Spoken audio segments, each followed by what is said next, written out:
बेखौ नोंथांमोना सोंबाय थायो गोबाङानो जे बिटिसिनि मानाव गेदेर मानगोनां चिफ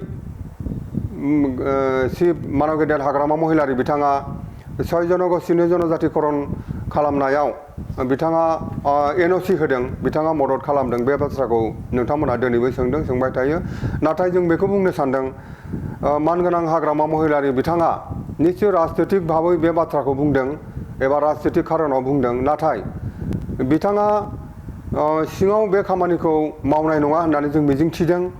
आरो बिथाङा 6 जनगोष्ठीनि जनजातिकरणनि हेंथायै CCTOA एबा ट्राइबेल संघनि जेनिखि प्रतिबाद खालामनाय, बे प्रतिबादाव जोंखौ मदद होगोन, जोंखौ हेफाजाब होगोन आरो जोंनि सेराव खाथियाव गसंनानै बिथाङा जोंनि बे प्रतिबादखौ जाफुंहोगोन होननानै जों मिजिंथिदों बिथांखौ। मानोना बिथाङा सासे हारिनि गोख्रों सासे बिथाङा दैदेनगिरिमोन। बे हिसाबै बे बाथ्राखौ बिथाङा साननानै जों प्रतिबादखारिजोंनो बिथाङा लोगो जानानै जोंनि प्रतिबादखौ जाफुंहोगोन होननानै जों मिजिंथिदों। खुलुमबाय।